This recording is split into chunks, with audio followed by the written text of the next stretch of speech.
पाजी ये लगेज का करना क्या है? भाई साहब आज मैंने रात को दिल्ली जाना है, तो मुझे दिल्ली में सूचना मिली कि दिल्ली वाले लगेज कैरियर के ऊपर चालान कर रहे हैं, तो मुझे मजबूरन ये खोलना पड़ा। 10,000 रुपये का चालान है, तो 5,000 रुपये की हमारी बुकिंग नहीं है, इसलिए मुझे ये कैरियर मजबूरन तरीके से खोलना पड़ रहा है। उत्तराखंड में भी चलान हो रहे हैं आज दिवाली, इसलिए मुझे बुलवाना इनसे। आपने भी उतारा लगेज कैरियर? किस वे से उतारा है? दिल्ली में 10-10 हज़ार रुपए के चालान हो रहे हैं। तो भाई साहब सामान कैसे लाओगे? कस्टमर अगर बोले जैसे भी होगा कस्टमर अपनी गोद में लेके आएंगे, हमें वो कस्टमर को कंप्रोमाइज करना पड़ेगा, या तो गवर्नमेंट से उनको ये लड़ाई करनी पड़ेगी। कस्टमर सामान जो है लिमिटेड आएगा।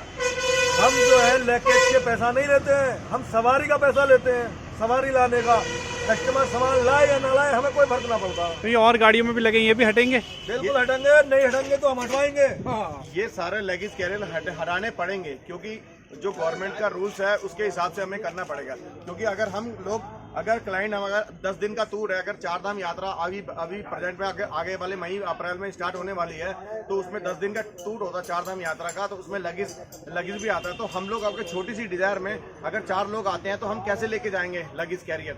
हाँ वो बहुत मुश्किल है। बट आप ये जो नया फैसला है इससे आप खुश हैं? कि हम कोई खुश नहीं है, तो इन्होंने गवर्नमेंट ने सब ट्रांसपोर्टर के ऊपर में ही सारा दामोदर रख दिया है कि ट्रांसपोर्टर के ऊपर टैक्स लगा दिया है। और आने वाले टाइम में हमें यह भी सूचना मिली है कि जो 9 सीटर से 4 सीटर तक है उसमें 25,000 का 1 ईयर का टैक्स पेड करना पड़ेगा। वो टैक्सी वाला कैसे पेड करेगा? बहुत मुश्किल है वो बहुत मुश्किल है। और हम इंश्योरेंस पेड करेंगे, फिटनेस कराएंगे, या गाड़ी का मेंटेनेंस कराएंगे, या फिर हम ये 1 ईयर का 25,000 का इसका 1 ईयर का ऑल ओवर इंडिया का टैक्स पेड करेंगे। बताइए गवर्नमेंट से मेरा ये बहुत बताइए, मजबूरन हमें कैरियर उतारना बहुत पड़ रहा है। मजबूरी, जैसे कि आप सुन रहे हैं आप, ये बहुत मजबूरी आनी पड़ी है टैक्सी वालों पे कि अब ये लगेज कैरियर पे हटाने पड़ेंगे हमको।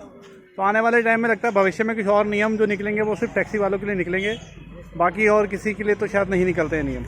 तो ये बहुत गलत बात है सरकार की कि हमें लगेज कैरियर हटाने को मजबूर करा जा रहा है। अगर कोई फ़ायदा है तो वो सरकार बताए हमें कि इसका फ़ायदा क्या है। तो देखा कि ऐसे रामनगर टैक्सी यूनियन पे ये लगेज कैरियर हटाए जा रहे हैं।